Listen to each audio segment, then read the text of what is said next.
Hello student, this video is for class 11th CBSE board। हम लोग physics पढ़ रहे थे। यानी फिजिक्स में हम लोग का चैप्टर शुरू हुआ था वर्क एनर्जी थ्योरम। याद है सबको? इधर एग्जाम वगैरह था इसलिए कंटिन्यूटी टूट गई और आज ऑनलाइन क्लास भी नहीं चला क्योंकि आप लोगों का मुहावरा प्रतियोगिता आज हिंदी दिवस है। आप सभी लोगों को ढेर सारी शुभकामनाएं हिंदी दिवस की। और आप लोग का आज लाइव क्लास नहीं चला, कल से फिर से लाइव क्लास चलेगा। आज वीडियो में हम लोग कुछ सीखते हैं। हम लोगों ने चैप्टर शुरू किया था वर्क एनर्जी एंड पावर, जिसमें हम लोगों ने वर्क पढ़ लिया, एनर्जी पढ़ा, टाइप्स ऑफ एनर्जी पढ़ा, जिसमें आप लोगों को मेनली काइनेटिक एनर्जी और पोटेंशियल एनर्जी पढ़ना था।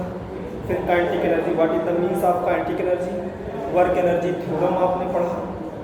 फिर आज जो मैकेनिकल एनर्जी का जो सेकंड टाइप है दैट इज पोटेंशियल एनर्जी, आज हम लोग पढ़ेंगे। तो ये वीडियो सीबीएसई क्लास के लिए, सीबीएसई बोर्ड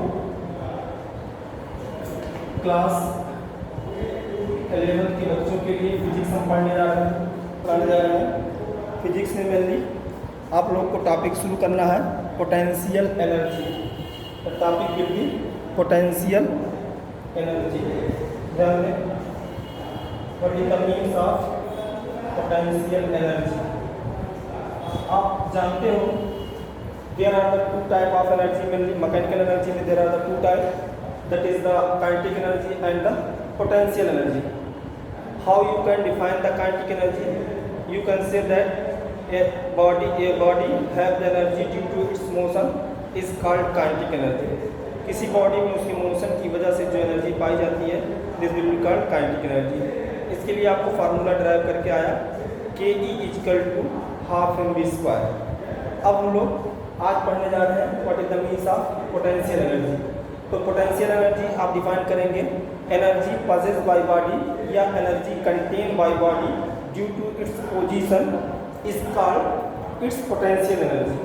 तो आप पहले से देख रहे हैं कैसे लिखेंगे इसको, the energy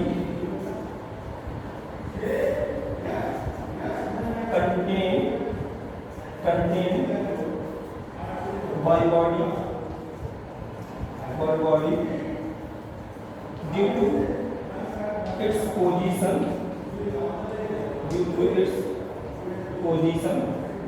is called what? Is called potential energy। Okay, तो लिखने के बाद आप बोलेंगे it is represented with U। It is represented with, जो किससे रिप्रेजेंट करते हैं U। कभी कभी हम लोग PE से भी काम चला लेते हैं, P फॉर पोटेंशियल एनर्जी और U for potential energy. And its unit वही होगी जो एनर्जी की होगी। Its unit is joule. ऐसा यूनिट जूल होगा, CGS यूनिट अर्ग होगा, another unit newton into metre होगा। फाइनली इसके लिए भी एक फार्मूला ड्राइव होकर आता है। चलिए हम लाते हैं कैसे कैलकुलेट करें मैथमेटिकली, कैसे पोटेंशियल एनर्जी को हम लोग डिफाइन कर सकते हैं, ड्राइव कर सकते हैं, उसको कोशिश करते हैं जानने की। तो इसके लिए आपको कुछ सपोज करके चलना पड़ेगा। जैसे जान लें, लेट मानना पड़ेगा एक कोई बॉडी है, डेरिवेशन है पोटेंशियल एनर्जी, फार्मूला फाइंड करने का डेरिवेशन है। Let a body have mass m present at height h from the ground से h हाइट पर एक कोई बॉडी थी जिसका मास m था। ये ड्यू टू द हाइट की वजह से इसमें एक एनर्जी होएगा। क्या एनर्जी होगा? Potential energy. बट जैसे ही आप इसको ड्रॉप कर लेंगे डेली, तो आप देखेंगे ड्यू टू द ग्रेविटी इसका वेट कहाँ लग रहा होगा? mg downward. अगर इसी उल्टा सोचा जाए, अगर इसी बॉडी को ग्राउंड से फिर से किसी हाइट पर ले जाना चाहे तो कितना हमको वर्क करना पड़ेगा? तो हम कहेंगे इस बॉडी के वेट और into displacement. Weight means force, यहाँ पर आप दिमाग में क्या रखेंगे, force. Force equal to mg, ये mean the mass of the body and the g is the gravitational acceleration. अगर ये बॉडी h हाइट से ड्रॉप हो रही हो तो इसके पास कितनी पोटेंशियल एनर्जी होगी, means the value of potential energy will be equal to the amount of work done for bringing the body which is present on the earth. If this body will be carry upward at height h, then amount of work done will be equal to its potential energy. इसके लिए आप मान लेंगे let the body have mass m, let the body have mass m, let the body have mass m lying on the surface of the earth. Lying means खड़ा रहना on the surface of earth, earth के surface में present। आगे लेते हैं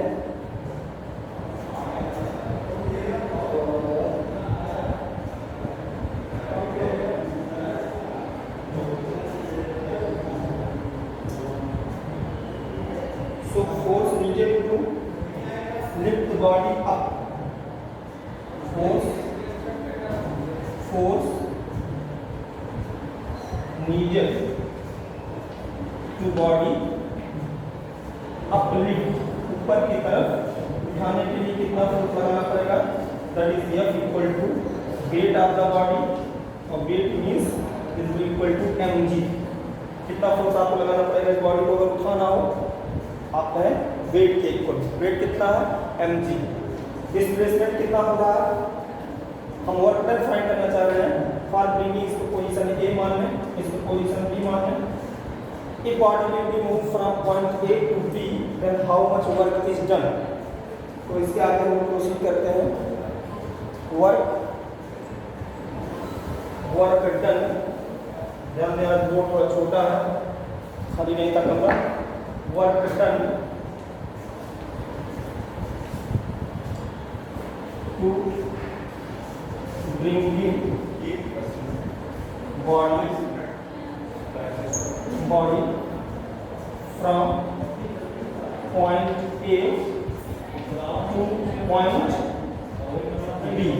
A से B तक जाने में कितना वर्क डन होगा, that you know that work done equal to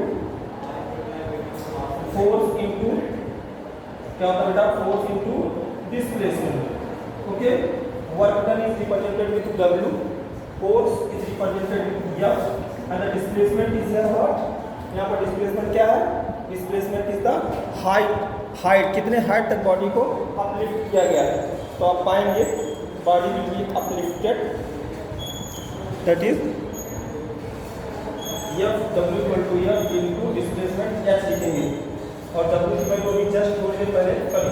F की वैल्यू हमने क्या बताया था, mg। तो आप लिखेंगे W work done equal to mg into h। But अभी आपको वर्क एनर्जी थ्योरम पढ़ाया गया था कि energy can be change in the form of work and work can be change in the form of energy. Means आप इस वजह से देखें, तुम्हारे पास आया है W is equal to mgh, but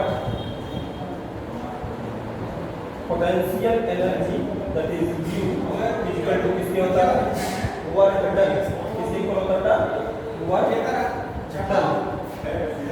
so U is equal to W is equal to mgh। इस one is the formula for the calculation of the question.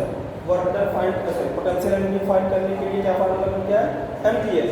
जबकि काइनेटिक एनर्जी फाइंड करने के लिए क्या फार्मूला आपको मिला था, half mv square. Okay, clear है बेटा।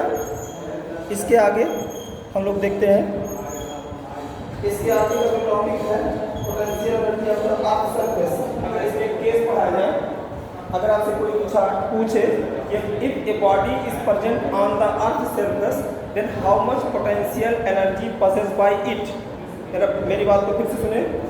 If any body is present on the earth surface, then how much potential energy have this body? अगर कोई बॉडी अर्थ के सरफेस पे है तो उसके पास कितनी पोटेंशियल एनर्जी होगी, इसको हम देखते हैं। डेरिवेशन हो गया, इसी केस में डिफाइन कर रहा हूँ आप लोगों को, ध्यान दें। केस में मान रहा हूँ if body is present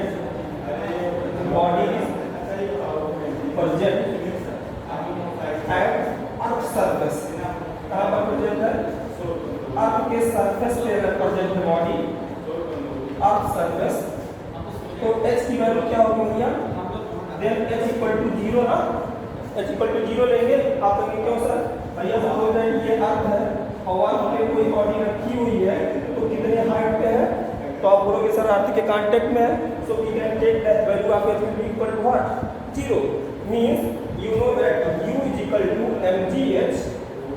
If we put the value of h in this equation, then you got u equal to mg into 0, means the value of potential energy will be what, 0. Got it? ये समझ में आया बेटा, potential energy की value क्या आ रही, 0, कहाँ पे, एट द अर्थ सरफेस। जब आपसे कोई पूछे what is the value of potential energy at the earth surface, तो आपका क्या जवाब होगा, आप बोलेंगे the potential energy will B 0। Okay, इसके आगे का टॉपिक हम लोग नेक्स्ट वीडियो में पढ़ेंगे। Thank you very much.